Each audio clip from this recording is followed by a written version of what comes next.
So I wanted to say welcome to you all, the sort of lockdown lyrical lunchtime. We've done 3 lyrical lunchtimes, we being Writing East Midlands and Big White Shed. It's sort of collaborative thing, and it was funded by Apples and Snakes, which was really cool. And Grim and White Shed are very committed to supporting writers to be the best they possibly can be. And so these lunchtimes slip really well into the Route to Writing, which is the writer development programme that Writing East Midlands runs. And you'll all have had emails with all the website links. So I would say just go on and have a look and see what WEM and Big White Shed can do for you. And I'll hand over to Sophie, she's a cracking poet from Derby, who I've known for several years. And she's a writer, she's a poet, she's a workshop facilitator. She's just had a grant from the Arts Council to develop her work.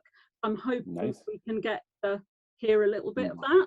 Hello everyone. So I'm gonna just read you 3 quick poems and then we'll go on to Roger doing his performance, which will be great. And we'll have a chat and ask some questions. So the first poem I'm gonna read is called Bedtime Stories. You fly-tipped your childhood home, burnt school books like bodies left beneath bracken, offered yourself to the butcher, as if you could cut the council estate out of you, amputate it like a leg, Tipex the birds from your mouth. Later, in your detached house, your wife doesn't understand why more people can't be like you and Mr. Sugar. She is unaware you are living a funeral. Upstairs, you read to your daughter, wonder if the little mermaid had an accent, how she can bear to gaze at the sea. So that is the first one for you. The next poem is like, I like silly little life things. So my friend Sam, who lives in London, once told me that he thought the best song in the world was Come On Eileen by Dexy's Midnight Runners. And he was absolutely determined that this was the best song in the world. And I just, I don't know, I liked his passion about it. So I wrote this poem called The Best Song in the World. The best song in the world is Come On Eileen by Dexy's Midnight Runners. It's true. You told me in a backstreet London pub, the only karaoke session where your mouth caught fire and you threw yourself across the stage. Every dance move, self-immolation. Every out-of-tune note, a protest, a deed of living. You, who sped up and slowed down songs just to see if you liked them better. You, who sung in different pitches, depending on mood. I still see you, mic in hand, screaming the lyrics over and over. Every time I stare at a blank page in my notebook, wait outside an office door, press send. As if you're telling me that tonight the stage is mine. As if you're screaming, come on, Eileen, come on. And then the last one I'm going to read, it's got some Derbyshire dialect in it, so I'm just going to like break that down for people that might not know what that is. So a jitty is another word for an alleyway, or some people say snicket or gin or whatever. And oat or no means anything or nothing. So this oat or no. What do you know? Oat or no. So this poem is about 2 blokes that people think they're a bit of like, you know, men about town, going around nicking slate tiles, that sort of thing. But actually what they're doing is practicing ballroom dancing down the jitty because they don't want their mates at the pub to find out. So this is called Slow Dancing with Our Jack. Meet me at the jitty, wear your black trackies, tell the lads this is a 2-man job, youth. It's a slate tiles or backy shipment, need van for what we gotta move. They'll say Del boys at it, always scheming, yeah, reap diamond geezer, that's me, youth. Can't do oat for no, can't wake for dreaming. You lead, I'll follow, Jack, we gotta move. Ignore the piss and rats and broken glass. Take my hand and sway close to me, youth. Some side hesitation and sharp floorcraft, breaking the law the way we gotta move. I failed school. Only Latin I learnt was tango, twist, jive, swing, strictly ballroom. We hustle hard, take a magic left turn. Quick step the sirens, Jack, we gotta move. Tell 'em we were skip diving or dealing or robbing. Tell the cops out but the truth. Yeah, they know me. I'm always out stealing. Man needs to survive. Jack, we gotta move. Cool. Thanks very much, people. Now I would like to introduce Roger to do his performance. And I've got I was trying to, think of an introduction for him, but he's done that much stuff. It's impossible to put it all in one bio. Or you don't worry about it. Just. I'm just gonna hand it over to Roger. Yeah. To let him introduce it. What's up, everyone? I feel so lucky to be able to read for you today, and thanks for coming, because I know it's really nice sun outside. I'm gonna read some poems from all my books, but I'm gonna talk a lot in between too. So I'll just get into it. This book is called A Portable Paradise. The book itself there was the idea that I was living in England now. I lived for a long time in Trinidad, even though I was born in England. I went to Trinidad when I was 3. And when I came back, I always had a sense, it's that immigrant mind, where I'm going to go back to Trinidad at some point. But there was a point where I was like, okay, I live in England now. And the whole idea of living in England now, I thought about how can I bring the paradise of Trinidad to England. And that was the original idea. So the original idea was to start looking at ideas of paradise. So I was looking at it philosophically, but then the book began to grow in increments. So what happened was I was looking at paradise, and then my son was being born, and his life story, his birth story was very convoluted. And so paradise began to stand for hope, and then Granville happened, and then paradise, what was paradise to the people of Granville, and then Windrush happened, and then where were people going back to in the Caribbean? Was that paradise? Where was their paradise now? So all these things kind of crept into the book, and so I'm going to read from each of some of those sections. And the first poem I'm going to read is a poem called Grace, and this is my love letter to the NHS. During COVID, I've actually taught a lot about how nurses are literally sacrificing their lives to help people, and the vocation of nursing and what it does. So this is my love letter to the NHS, but more specifically nurses. Grace. That year, we danced to the green bleeps on screens. My son had come early, just the 1 kilogram of him, all big head, bulging eyes and blue veins. On the ward, I met Grace, a Jamaican senior nurse who sang pop songs on her shift like they were hymns. Your son feisty. He just pulling off all the breathing mass them. People spoke of her in half tones down these carbolic holes. Even doctors gave way to her when it comes to putting a line into my son's nylon thread of a vein. She'd warned junior doctors with trembling hands, are only letting you try twice. On her night shift, she pulled my son's incubator into her room, no matter the tangled confusion of wires and machine. When the consultant told my wife and I on morning rounds that he's not sure my son will live, and if he lives, he might never leave the hospital, she pulled us quickly aside and said him have no right to say that just raw so.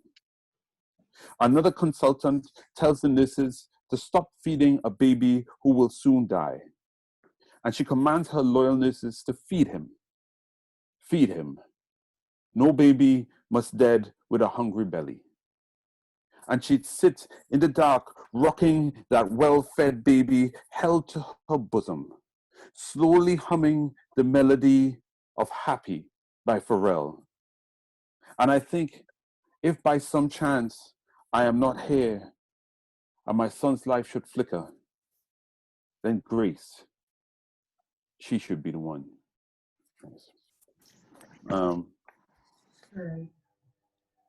This talk about Grace.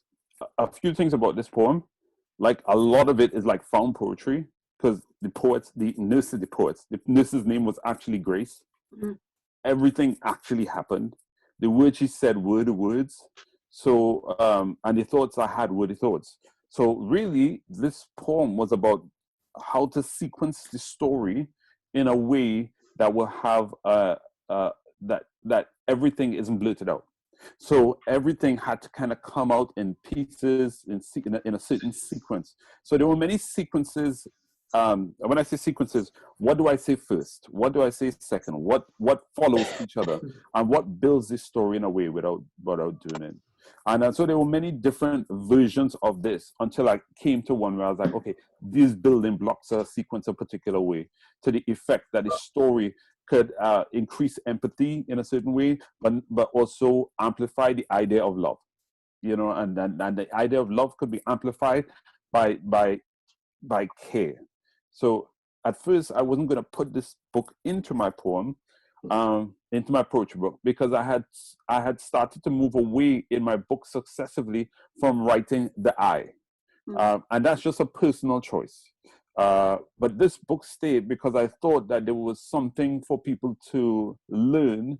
That may be arrogant, but that the I had a bigger lesson for people in life, as opposed to being anecdotal about a story.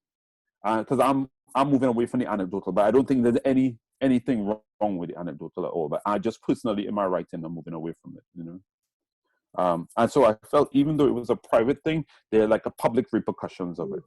I'm going to read a few more from this section. This is called Repast. With my child fighting every day to live, the sliver and thin skin of him, I ate. At first in celebration, he'd lived another day, but quickly to something else. A hunger so insatiable, so rabid. I took tips from the Indian nurses, held the softest roti folded in layers between my fingers, salivated over pink plastic bowls of beef, oil grease floating to the top, chili pepper stinging my lips and tongue, leaving the hospital car park with my son alive another day. No deadly dips of oxygen, no sluggish heartbeats demanded a celebration. Who knew what we'd face from the consultant and student on morning rounds? A bad night, a hemorrhage, a death. Eating felt like a reset, release.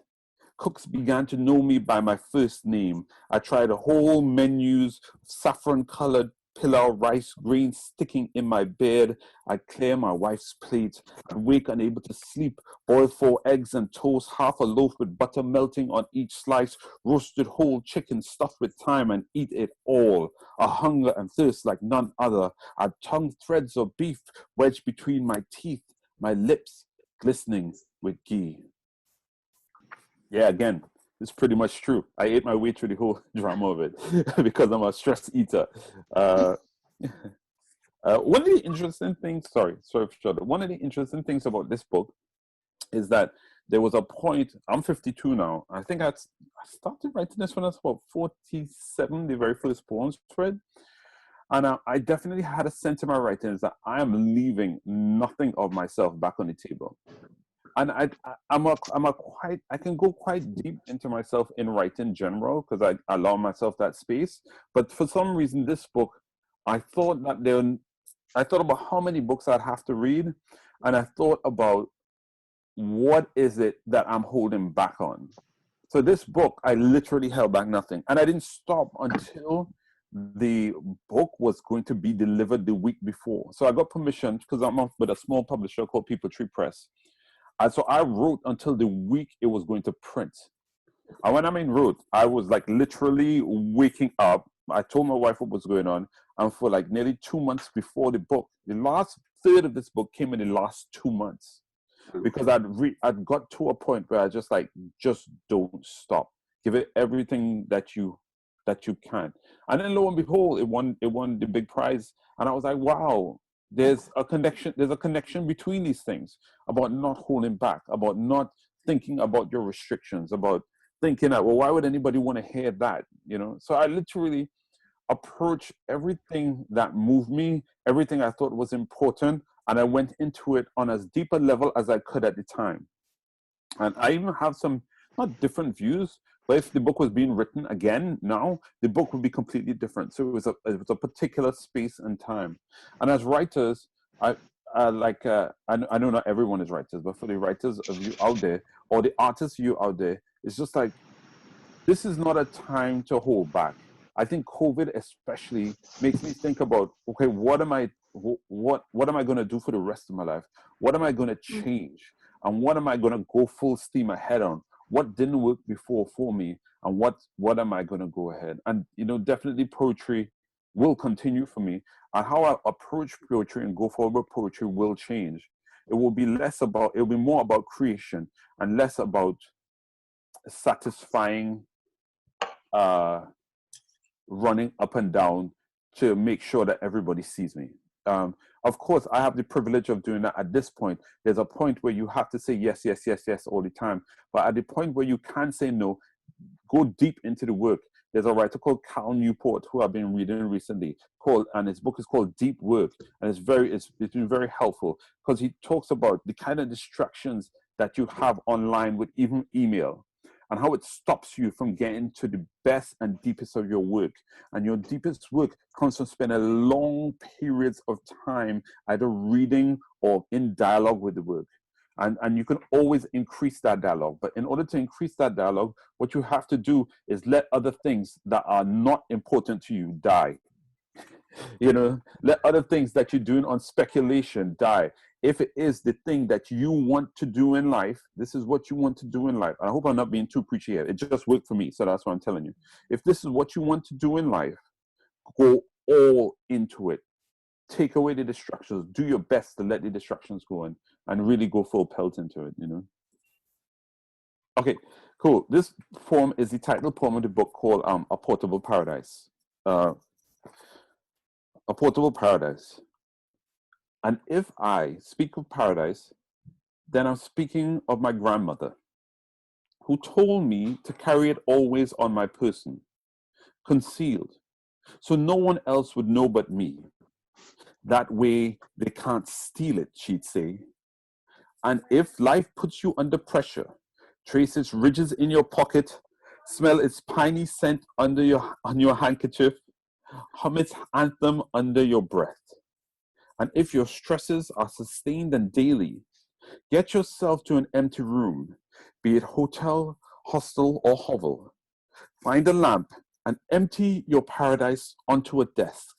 Your white sands, green hills, and fresh fish. Shine the lamp on it like the fresh hope of morning, and keep staring at it till you sleep. So A Portable Paradise, yeah, what can I tell you about it? It's interesting. The whole where to start with this? So sometimes you could transpose a story into something else in a poem, and it's not exactly the story. So when I first came to, I was thinking about the idea of paradise, and when I first came to England, there was a song that was by this Australian band. Oh gosh, what's the name? Crowded House. And the name of this song was "Always Take the Weather with You." So when I came, I was freezing in England all the time because I'm from a hot country, even though it was summer. But as it started to winter, I always was singing this song. Everywhere you go, always take the weather with you. And I like the idea of having something on you that you could take out and just look at, and that could be the weather. But also, too, what I did was I always had pictures of Trinidad on me in books, in wallets and stuff. And eventually, what I made was like on my desk when I came here was like a kind of collage of pictures of Trinidad, and so all these things kind of seeped subconsciously. It only dawned on me what it was about. And my grandmother didn't actually tell me to conceal paradise, but what she did is that I had taken a job in a laundry when I first came for no real reason but to just get some money. And I didn't have any connections. I just was like, oh, there's a laundry job around the corner, I'll take it. But her thing was just like, make sure they don't know how you feel, because they could use it against you. Now, I do not know what made her say that. It's just like randomly, it's just like, but I think when she came, that she had a lot of, racism and deception and stuff. So all these things kind of came together to coalesce in an emotionally true, but kind of compiled idea of a poem. And the reason I say that is just, it's like you can construct your reality from several different realities as a writer. It doesn't have to be as it happened, So all poems are not exactly true.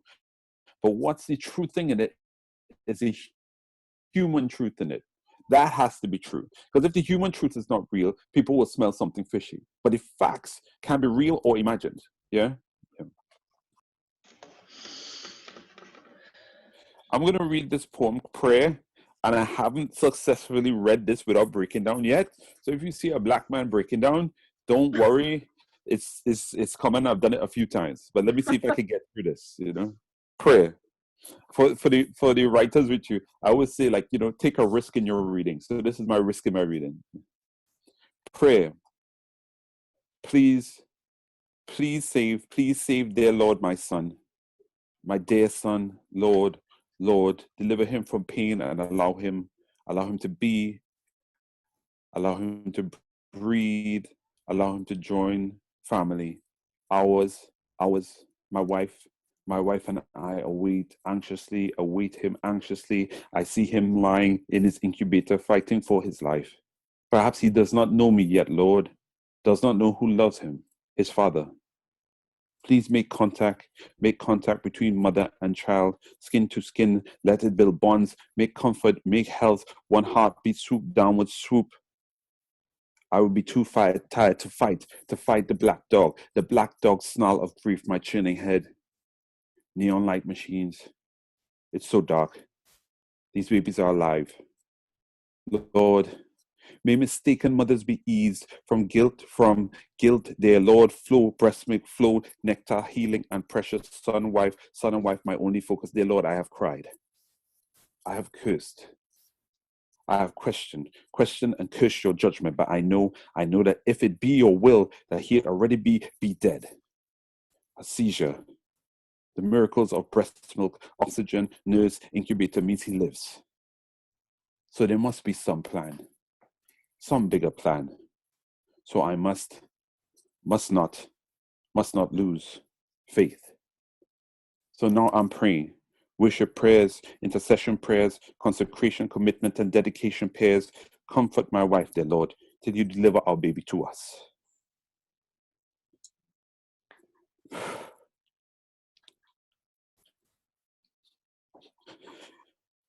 Fill all staff, doctors and nurses, cleaners with healing love. Healing love and intuitive, sharp caring. Let their talent and purposes serve your healing spirit. Let blood vessels link organs and provide precious oxygen, nutrients, and cell blood. Lord, save my baby. Lord, save these babies. Lord, save all babies. Lord, save her baby. Lord, save their baby. Lord, save your baby once more. Amen. Your humble servant till then.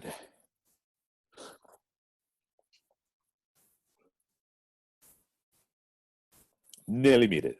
Nearly got through to the end. Nearly. One day. Just get some water.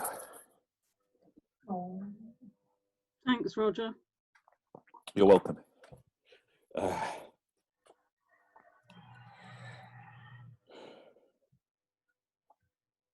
I'll read some other poems.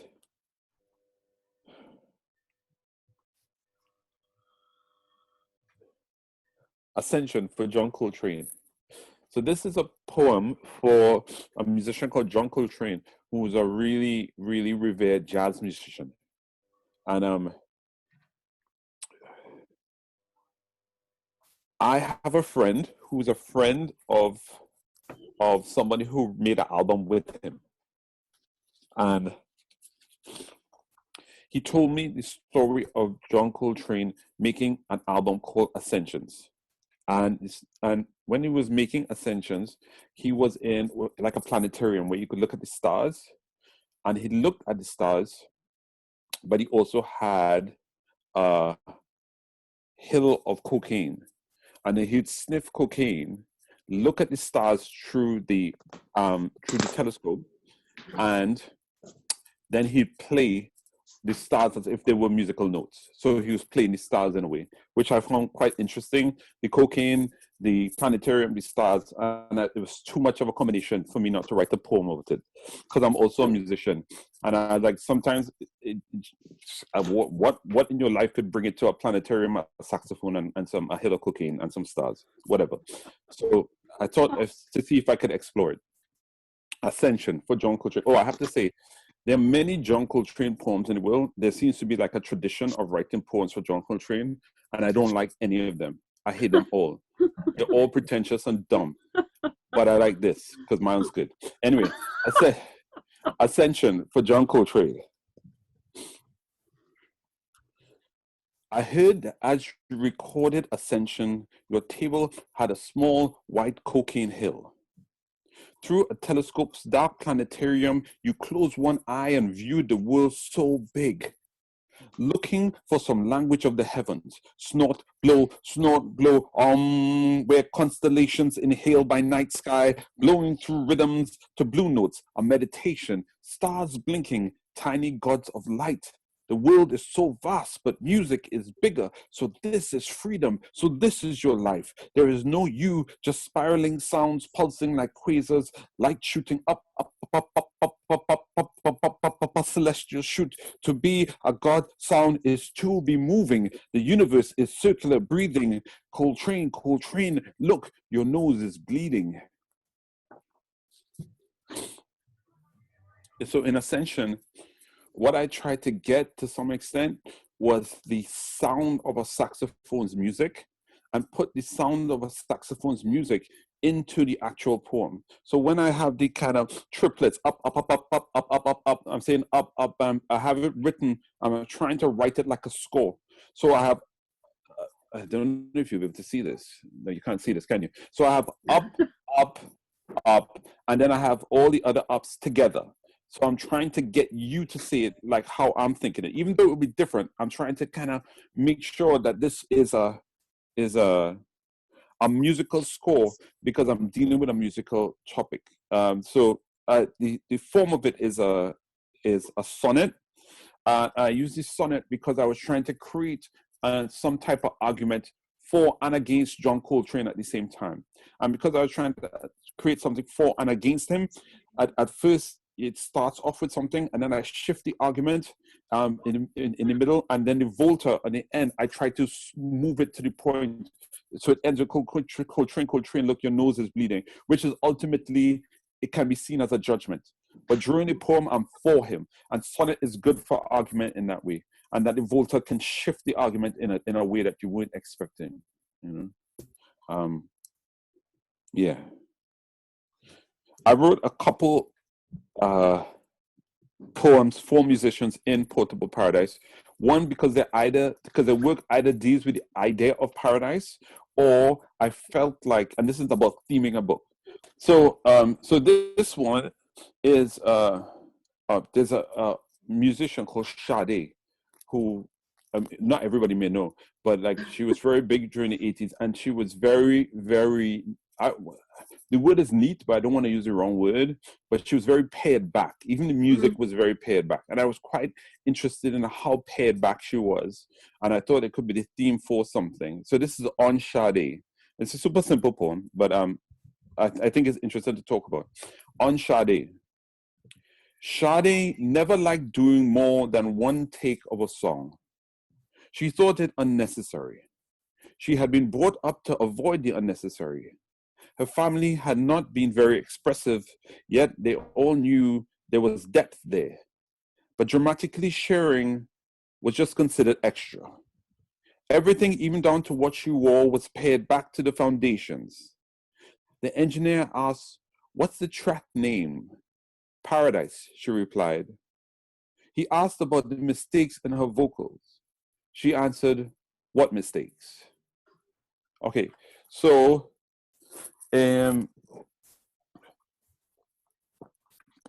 Sade, I was very into, when I wrote this, I was very into a writer called Louise Gluck, and she has a book called The Wild Iris, which is still actually one of my favorite books of all time. And there was a big influence on my book before this called The Butterfly Hotel.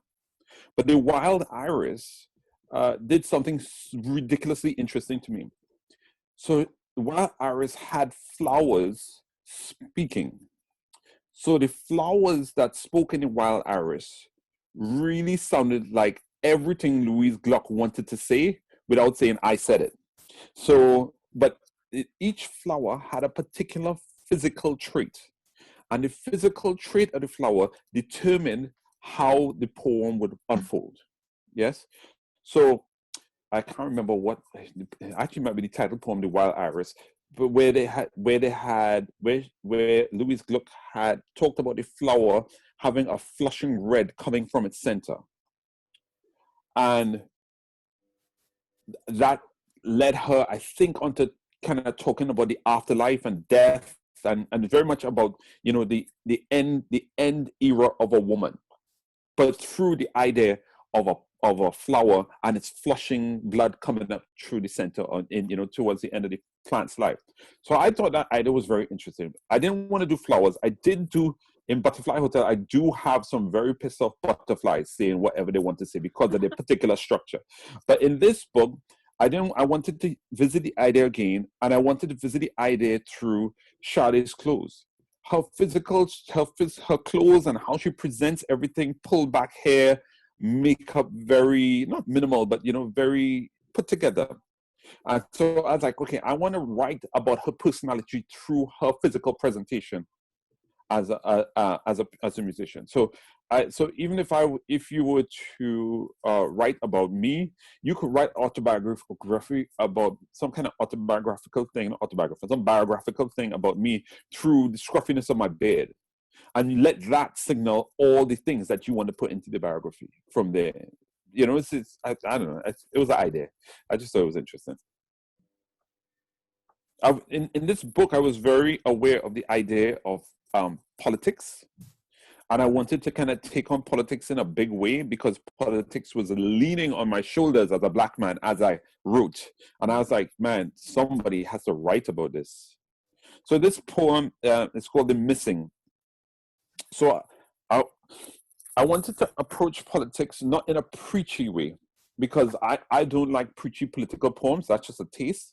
But sometimes political poems need that type of didacticism.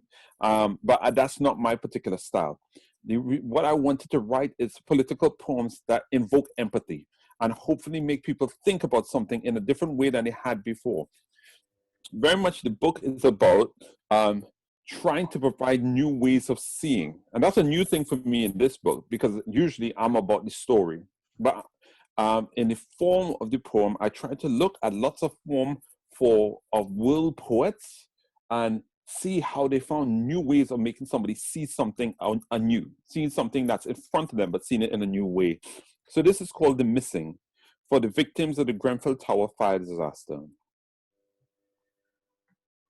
As if their bodies became lighter, 10 of those seated in the front pews began to float, and then to lie as if on a bed, then pass down the aisle as if on a conveyor belt of pure air, slow as a funeral cortege, past the congregants, some of them sinking to their knees in prayer. One woman rocking back and forth muttered, "What about me, Lord? Why not me?" The risen streamed slowly, so slowly, out the Gothic doors of the church, up into the sky, finches darting deftly between them. 10 streets away, a husband tries to hold on to the feet of his floating wife, and at times her force lifts him slightly off the ground, his grip slipping. He falls to his knees with just a high-heeled shoes in his hands. He shields and squints his eyes as she is backlit by the sun. 100 people start floating from the window of a tower block. From far enough away, they could be black smoke from spreading flame, a father with a child on top of his shoulders, men in sand-colored galabeas, a woman with an Elvis quiff and vintage glasses, a deep indigo hijab flapping in the wind, an artist in a waxcloth head wrap, all airborne amongst the cirrus clouds, floating like hair. They began to look like a separate city. Someone looking on could mistake them for new arrivals to Earth.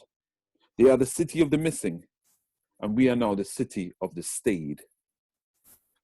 So a few things about this poem. What was it? This poem came about in a weird way. I was commissioned by Inoue Elams to write something about hip hop. And I decided to write about the first hip hop poem, hip hop thing piece of hip hop I ever heard, which was Rapture by Blondie. That's the first hip hop thing I ever heard. There's a rap in it, and that's very early on in hip hop history. But I began to think about the rapture in the biblical time. So Rapture, that hip hop piece by Blondie, that Blondie rapping, talks about the rapture. And I began to look into the rapture in the Bible. And then as I was doing that, then Granville happened. And so there was like a kind of weird merging of things. And so even though the poem was supposed to be about hip hop, I read this at his thing. And people were just like, good Lord. But I think people just wanted to kind of have some frame to look at it at the time. And I didn't realize what I wrote. So in terms of structure, I was very into Auden. So Auden is very strong on internal structure. And so Auden Stop All the Clocks goes from I think from a ground to a little bit higher and then to the stars. And that's the structure of Stop All the Clocks. It's like, if you look for that poem, you'll see that he moves in different levels. So I really wanted a poem to work on different levels, especially since I was going to deal with a tower block. So I started it in a church on the ground. And the missing actually came from the fact that during because these are all the kind of weird things that merge together to make a poem. But the missing came from the fact that they couldn't really determine in the tower block who was there and who was not. So there was a conversation about the numbers actually being a lot more expanded, but so many people living there were living there under different names, and that the government was invested, whether it's true or not, the government was invested to kind of keep the numbers down of who was there. So they only counted numbers of people who were legally there, as opposed to many people who died because they were either subletting, renting, or a family that had 5 or 6 people in there who were either illegal immigrants or were just in that house, So there was a lot of conversation about it, So what else can I say about this? I'm really into a poet called Thomas Tranströmer. Thomas Tranströmer is a Baltic poet, and he is considered a poet of the deep image. So when I was doing the poem, I was very aware that, in fact, for the entire book, Thomas Tranströmer had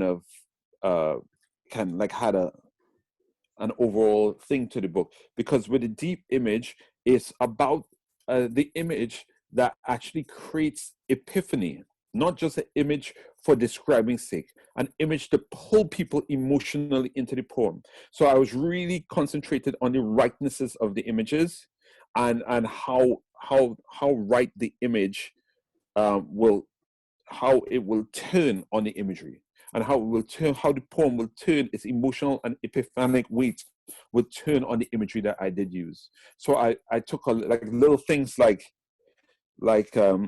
up in the sky, finches darted deftly between them, and so outside my house, if I looked up in the sky, I'd see birds and how they kind of move. So I was like, okay, I really want this to be, I want darting deftly, the music, to actually mirror the image that I'm putting. So I tried to get images correct in terms of their emotional feel, but I also tried to get images correct in terms of the musical feel, because I was starting to understand more that the musical feel of images can make it go to your subconscious. You're getting all the info today. You better not tell anybody else this. So, but I'm just saying, because it might be helpful to you as a writer to start thinking about these things. And even though, like with everything else, I might say it, but the point is that you have to practice it. And it's only till you practice it, is your practice of these kind of ideas and these concepts, that makes you eventually get to the point of using it well. There's a strange thing that happened to me with this book in particular, is the idea of, there are many levels that you go through as a poet or as a writer or even as an artist. The first idea is that you like the art form, you might like poetry, and you just write a poem in a naive way where you don't know anything about poetry. You haven't read much poetry, but you just become, through boredom or something, makes you decide to write a poem. Then there's another level after boredom where you start engaging with other people's work. And you start to engage with other people's work and you write something different then. Then there's a level where you start mimicking. And mimicking is not a bad level. Plagiarizing is a bad level, but mimicking is not a bad level, because trust me, there's a lot of learning I have done is through mimicking other writers. And sometimes I will write out a poet's poem word for word just to see how they make choices. I write it out in pencil just to see how they make choices from word to word. I'm like, wow, they went from this to that. That's a big jump, And then you start understanding something about being in their shoes. After mimicking, there's a level of, creating a body of work, but also there's a level of, consolidating your craft. And I wouldn't say voice, but consolidating your craft. To me, voice is anything that resonates with you from another poet. Like I think that any poet you read and it resonates with you, there's something of their craft you should take, and your voice is taking lots of other people's craft and then kind of flatten it in yourself. That's your voice. Just the things that resonate with you as a person and as a human. Yeah. So then there's the craft. So then there's the consolidation of craft, but then there's the mastery of craft. And the mastery of craft is about practice. And so with the mastery of craft, you get to another point when you practice a lot and you begin to attain mastery, where, believe it or not, something else happens after that. There's something that happens where you literally just become a vessel. And you can't become a vessel. And I'm not trying to be just metaphysical terms. I'm talking in reality, in like real ground. You become a vessel because your craft is so strong that things come to you and you can easily birth them. So it's just like, here it is here it is there, here's this poem here, here's this poem there. And I think the last third of this book that I did, I got to the point of craft where I got to the point of craft where I'm just start literally pulling things from the air, because your craft is so strong that any idea you can birth. Yeah. And that's why I say it's kind of, you become like a vessel. And so wherever you are in your practice, you're trying to get up on the next scale or level on your practice. And it's about hours. It's about hours of reading. It's about hours of listening to poetry. It's about hours of listening, going on YouTube and listening to new poets. It's about hours of reading classic poetry. It's about hours of reading poetry you don't like. And this book is a product of hours of reading poems I don't like. Because I read for craft and I didn't read for enjoyment. And reading for enjoyment is one thing, but reading for craft is another thing. I think before the Butterfly Hotel, before the book, everything from that book was influenced by reading for enjoyment. But then you end up making up an echo chamber for yourself, and you don't progress the work forward enough. Okay, I'll read a couple more poems, and then we like, if anybody have questions, then I can answer what you call it. What should I read? It's coming to the end. The olive poem. The olive one, yeah? Yeah. All right, cool. Let me find it. Black olive. So I'll talk about it after. Black olive. I am introduced to a white woman at a literary party. I'm introduced to her as a writer, and she's introduced to me as the director of a literary company. She picks up a black olive and says, "Black olives are better than the rest, aren't they? I love me some black olives." And she pops it into her mouth, and suddenly I am in her mouth. bouncing of the soft trampoline of her tongue. I have become miniaturized to the size of an olive, floating on a wave of saliva, skimming the tops of her teeth and tucked into her cheek. Before I can get my bearings, from behind her cracked molar, a voice says, "Hi." He is as dark as me, and he says, "Don't tell me you're a writer." "A novelist?" "No, poet," I reply. "The black olive line?" I nod slowly. A wave of saliva nearly makes us lose our footing, and another guy, darker skinned than both of us, comes sliding in on his bum. He stands up, and we all say, "Hi."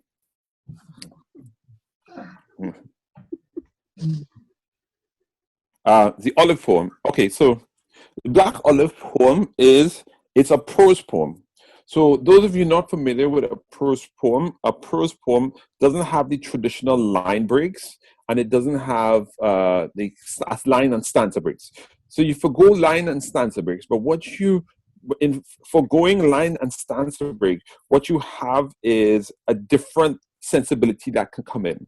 So prose poems, as they exist at this point, because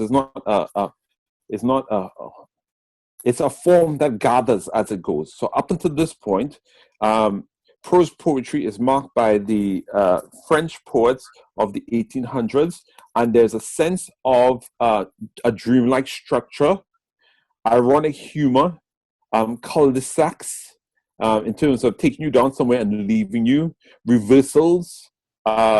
And so the main thing to take from prose poem is that it doesn't necessarily play out in a usual way, that the reality doesn't play out. But one interesting thing for you as a writer to think about is that you juxtapose the kind of crazy surreality of a prose poem with something that's really rooted in regular stuff. So there's a very famous prose poem by Russell Edson called "The Taxi," and he says, I pick up the phone to call a taxi, and suddenly, I'm paraphrasing, and suddenly a taxi breaks through my wall, but I'm on the upper floor. And the taxi driver is breaking into birds.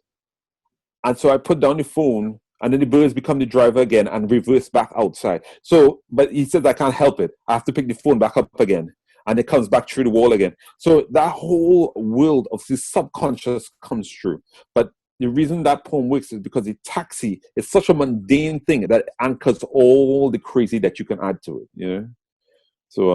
So it becomes an anchor. I'm going to finish with one small, if I can find it, hold on, very tiny poem. It's called Slavery Limerick. So forgive me if anybody is offended by cursing, but I have to curse for it to work. Slavery Limerick.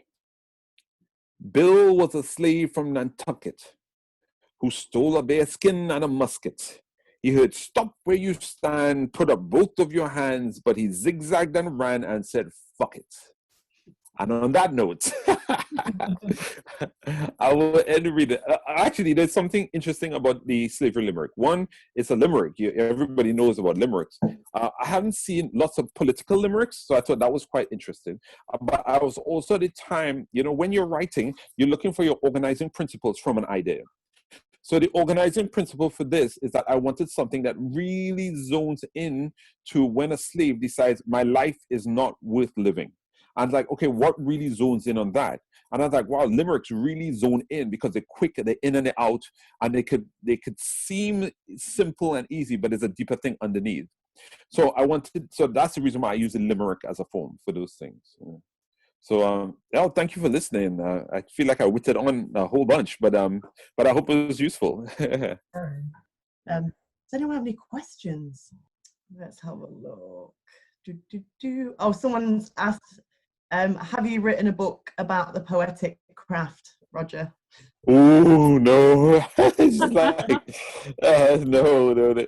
Also, though, I have to kind of give away. Like, my poetic craft is about my practice. You know what I'm saying? I wouldn't say, like, I could write a book about my practice, but I think everybody have to kind of come at it at their way. So I'm sharing things if it resonates with you. But like, I tell you one really good book about poetic craft, especially form. There's a book I'm reading at the moment. Let me see if I have it close to me. This book is Robert Hass, A Little Book on Form, which is a kind of irony because it's not a little book at all. You know what I'm saying? It's like, so I think he's trying to be ironic. But it really, if you're trying to come to terms with form, this is the book for you. Depending on where you at, everything mightn't sink in, but you can get a real good hold on form with this book. And also too, getting a hold on form makes you make a jump as a writer. It just does. Other good books. So I try to read, especially when I just finish a book, I try to kind of like spend about 6 months just kind of boning up on craft on some next level. The person like I know I was talking about, like there's a poet called Mimi Calvati who is insane about poetic practice. I mean, she's just like unending. She's like an encyclopedia. She should write a book on poetic practice, like Mimi Calvati. If any of you know her, tell her I said that. Because when she also is able to explain things in the simplest way, you know, it's just like, and I'm like, wow. And it's just, she's had a long life practicing poetry and craft, you know. And I mean, I'm 52. Mimi must be about, she's past 70 now. I mean, she looks amazing, but she's past 70. And you talk about somebody who's practicing when they've probably since their 20s and into craft since their 20s. So it's 50 years of that. So my book of poetry practice, when I hit 70, like, okay, look out for it. That's it. I'm writing one at 70. Yeah. Let's have a look. I've got a few questions now in the chat. Sharon has said, do you have a formal qualification in writing? Go ahead. The reason I ask is because I'm coming to an end of my MA, but I did it because I wanted to be taken seriously. That's from Sharon, I have no formal qualification in writing whatsoever. None at all. And it's an interesting one because everybody thinks I do. You know, I just like writing. But you know what? Do your MA if you want to be taken seriously. But like, I know people who do MAs who came out and like I do a workshop with them. It's like I've done a whole MA and I have not learned this. So what I'm talking about is practice. You know, whereas the MA might not be about practice, the MA might be about academic study, which is no bad thing too. But I'm talking. So when I do workshops, I'm doing workshops on practice based on what I know worked for me. You know what I'm saying? So I look for different things, and also I have no respect of status quo. I'm reading a book by Saeed Jones. Yeah, Saeed Jones, Prelude to a Bruce. I don't think he's written anyone since he was away called it. But I'm reading it, I'm like, holy crap, this is amazing. But it's never won any prizes. No way. It's just like I just find it amazing. So status quo doesn't really. And I've read poems books that won prizes and thought this is terrible. I'm judging the Forward Prize at the moment, and I'm like, whoo, good Lord. You know, it's like, it's a lot of books to read, but then also to like things like people with incredible reputations are not writing good books, and I can't give it to them because of their reputation. Because I'm that guy. I'm that guy who would look at, I'm that guy who would look for the smaller publishers, look through the smaller publishers too, and really not discount them because of their terrible covers. Because I'm interested in poetry. And trust me, some of these smaller presses, their covers are terrible. And you don't feel to read it after you read 190 books. Because you think like, because you begin to judge a book by a cover. And so I get to the point where I just like, no, I'm going to put more effort. Because, and then you find one press where everybody's good. One small press you never heard of is like, holy shit, this is amazing, you know? And then you're like, I'm going to push this forward because it's good. That's it. That's the only reason. Like, and I can't go on reputation. Mind you, some people with great reputations are still writing great books because they're great. You know what I'm saying? So, and not everybody's book is their best book, you know?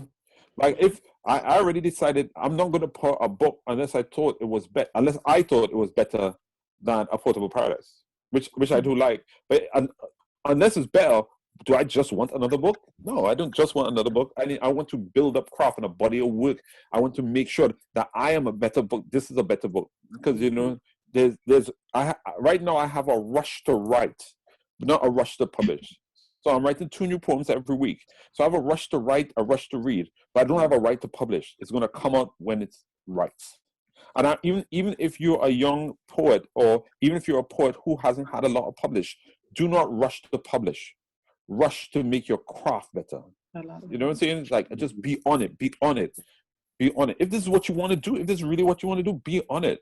Like me and my friends, we have this kind of metaphor. It's just like, because because we're guys and we're black, you know, we use a lot of sports metaphors. Like, so one of the ones we always use is like, oh, when Michael Jordan Michael Jordan's a basketballer who's of some renown. When Michael Jordan's whole team stopped playing, he stayed out there doing free throws for 3 hours, and then he trained even longer and harder and come back the next day early. That's our mind. That's me and my crew. That's our mindset now. We're gonna be like Michael Jordan, not just for the props, because you have to get better. Do you want to do this, or are you afraid to do this? We're not afraid anymore. You know, so let's do it. Let's not hold back. Let's get better at your craft. You know. Mm-hmm. I'm very aware that we're running over time, but I've just seen one last question, so sure. Ask that. Gail has said, "Can you say a little bit about voice?" I'm not sure what do you just mean like? Okay. Yeah, no problem. No problem. Voices of a writer. Okay, so I kind of said a little bit about it. So I've seen mentor writers talk to other younger writers and say, you know, it's all good, but you don't have your voice yet, you know? And I'm like, to me, that's just a way to kind of quell the kind of writing impetus and encouragement of another writer. Voice for me, and it'll be different for other people, is how you successfully take in the things that resonate from you as craft. Yeah? So I can give you an example. My voice is strongly narrative, strongly epiphanic, I have a kind of political bent now. I have a kind of empathetic bent. So I could tell you where I took things from. I took my narrative sense from Sharon Olds. I took my political sense from Linton Kwesi Johnson. I took my elements of imagery from Thomas Transtromer. And a lot of other people too. Yeah, a lot of other people too. But I'm telling you, main people who I took, where I studied it, and I was like, okay, what's the craft here? How did he do this? What's interesting in this? Yeah. But your voice becomes when you could take also, so I could say like 20, 25 different people who are like, okay, that's me. But your voice is how you take it all in and then you put it back out. Yeah, so to some extent, I don't sound like Sharon Olds. To some extent, I don't sound like Linton Kwesi Johnson. To some extent, I don't sound like Thomas Transtromer or the other 16 people I could tell you about. But my voice is the fact that I don't sound like them. Mm-hmm. And that's all it is, yeah. Yeah. One last thing I'll say. During COVID, what I've found helpful, I'm not telling you what to do, is to set up some time to write. And so if you block that time out, and say that this time is for nothing else. And the time may be an hour after lunch. The time might be when you wake up in the morning. But if you block out 1 hour, and whatever you write in that hour, do not judge it. Okay. The idea is to lower your standards. Mm-hmm. It's to get it done, not get it good.